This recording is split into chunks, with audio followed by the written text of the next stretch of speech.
Una clase de equilibrio químico que tuvimos como introducción a esta serie de clases, hablamos que existen varios tipos de constantes de equilibrio.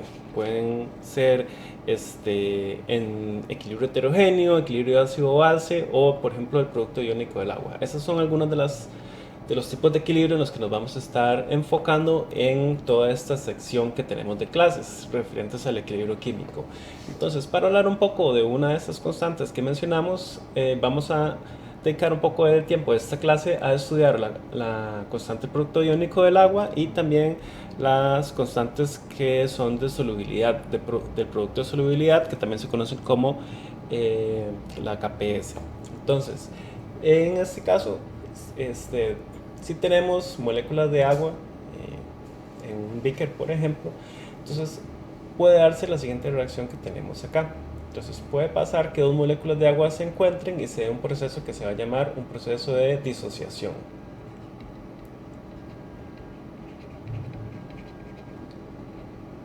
Entonces ese proceso de disociación eh, lo que va a hacer es que entonces se forme un ion hidronio y un ion hidroxo. Entonces este es un proceso que se encuentra en equilibrio dinámico. Y entonces para este proceso vamos a poder definir una constante de equilibrio, donde tenemos acá productos y acá reactivos. Sin embargo, entonces, si consideramos esta constante de equilibrio, lo que nos vamos a dar cuenta es que en realidad la concentración de agua que tenemos en un beaker va a ser alrededor de 56 molar. Pueden ustedes tratar de determinar esa concentración realizando un cálculo muy sencillo de concentraciones. Entonces, la concentración de agua va a ser alrededor de 56 molar y eso normalmente va a ser mucho mayor que las concentraciones de iones hidronio o hidroxo.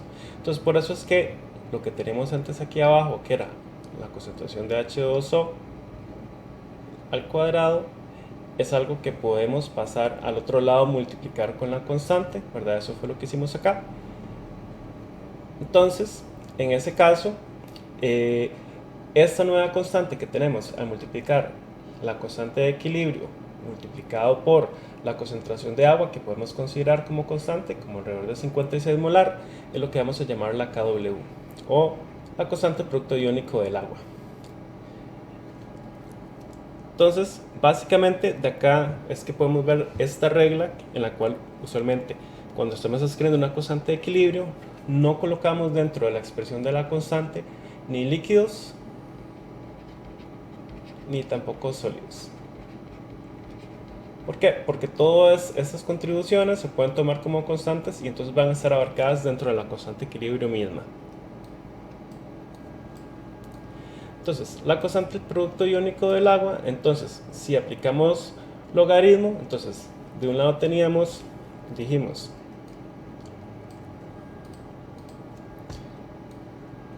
dijimos que teníamos que la constante del producto iónico del agua iba a ser igual a la concentración de OH- multiplicada por la concentración de hidronio, o sea, de H+.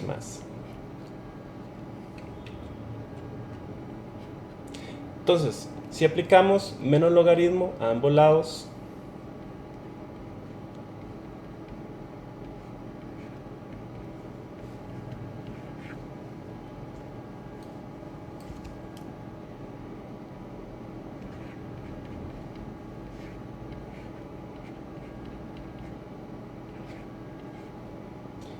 o H3 más. Entonces, podemos resultar con esta expresión que tenemos acá. Entonces, recordemos que el menos logaritmo va a representar, en este caso, entonces, el pH. Y el menos logaritmo de la concentración de OH, entonces le vamos a llamar pOH. Entonces, al menos logaritmo de la constante producto iónico del agua le vamos a llamar la función pKw. Entonces, pKw va a ser igual al pH más el pOH. De acá es de donde sale lo que conocemos la escala del pH. Porque la constante, la KW, normalmente a una temperatura de 25 grados, va a ser 1 por 10 a la menos 14. Entonces, si sacamos el menos logaritmo nos va a dar un valor de 14. Entonces, por eso es que la escala de pH abarca entre 0 y 14. Entonces, básicamente el pH más el pOH siempre va a ser igual a 14.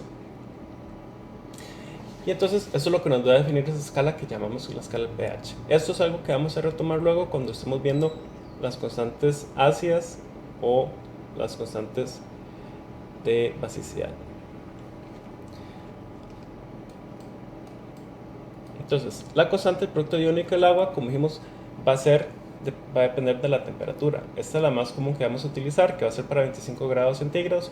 Sin embargo, dependiendo de la temperatura, puede tener diferentes valores. Esto quiere decir que esta regla que definimos acá, donde pH más pOH es igual a 14, es una regla que va a aplicar solo cuando la temperatura es 25 grados centígrados. Si nos alejamos de esta temperatura, entonces ya no es válido.